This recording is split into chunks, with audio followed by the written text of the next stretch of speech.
What's up, YouTubers? It's your old buddy Hardworker 12 with you here with my 2011 Ford Crown Victoria Police Interceptor.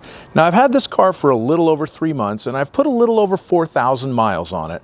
So I think it's finally time to make a video to tell you where I bought this car, how I bought this car, how much I paid for it, and what I've done to it so far.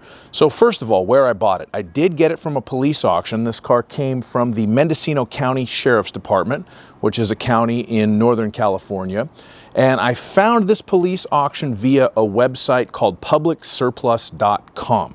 Now, this video is not sponsored by that website. I'm not sponsored by that website, just want to make that clear. But people have asked me where I found it. That's where I found it. So now you know.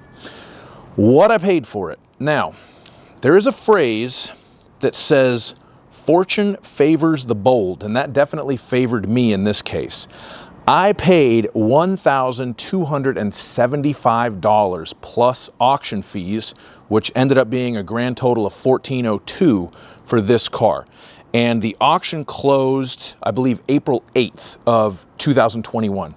Now, if you know anything about the market for these cars and the way it is right now, that was a steal, but there's a reason why. So in the auction description, this was how they had it listed. Engine good, transmission slips under load, may need replacing, battery unknown, paint, scratches, dings, dents, peeling, body damage, no major damage, interior modified, that was definitely true, upholstery stained and worn, lights and lenses are faded, brakes need servicing, rims are scratched, wipers need replacing, AC and heat works, may need servicing, tires need replacing, steering and suspension needs servicing, check engine light unknown, primary use law enforcement. This description, I think, scared a lot of people off because I had been outbid on a bunch of Crown Vics before I managed to buy this one. And frankly, that description was scary to me too. And the bid that I had put in, I kind of actually budgeted potentially having to have the transmission rebuilt just because they said it might need it. So the car was located about 550 miles from where I live. And after I won the auction, I emailed the guy and I said, hey, do you think, I read the description, I read what's wrong with it, blah, blah, blah. Do you think that I could limp it back home 550 miles? And he said, you know what? I don't know. I haven't really touched the car. That was kind of what our service guys said about it. That was just the report they wrote. Maybe you could, maybe you couldn't, but you might want to bring a tow vehicle. So I said, screw it. I rented a car one way from Hertz, drove up there, spent the night in a hotel, couldn't sleep. I was just picturing all the places I was going to be broken down on the side of the road because I knew what route I was going to take to get back. Went the next morning, picked it up, and the car was in amazing condition for a police unit with 158,000 miles on it, 1,266 engine hours when I picked it up. Engine ran great, the transmission didn't slip, the air conditioner blows cold, pretty much. I may look at, the air conditioner could be a little better, but it blows cold. I had to put a new battery in it because the battery was dead. And other than that, I drove it 550 miles home the day I picked it up. No issues, it ran perfect. Now, I have done a bunch of stuff to it since I got it. I've actually spent more money since I got the car on the car than I spent buying it, but that's okay. So first thing I had to do was a new battery. The battery was dead as a doornail. I think it had been sitting for about 18 months on their lot, and so the old battery was trash. Put a new battery in it before I left Ukiah. It's actually had 2 oil changes since I've had it. I did a brake fluid flush, power steering fluid flush, coolant drain and fill, so it's got some new coolant in it. The transmission's been serviced, replaced the rear differential fluid, new spark plugs. I had a dealer do that because supposedly the spark plugs are kind of tricky on these 4.6 liter Ford motors.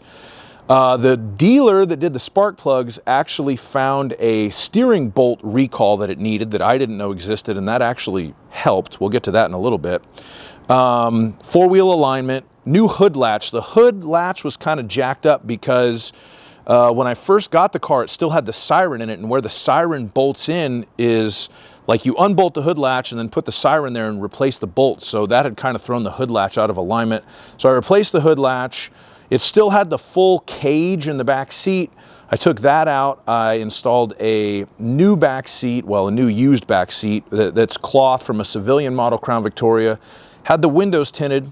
I had a Nano center console. I actually ordered that from eBay and put it in myself. That was specifically made for this car.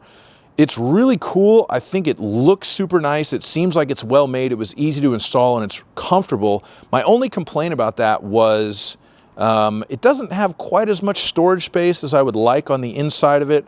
And it was $150. So it wasn't cheap, but I don't regret that purchase because I really like it.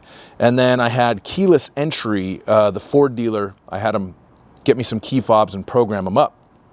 So far, this car has been fantastic. Hasn't let me down once. I've driven it on about a 1,200 mile road trip. I use it occasionally to commute back and forth to work, split my time between this and my other car, and I love driving it. It's absolutely fantastic, and I stole this thing, and no, it's not for sale.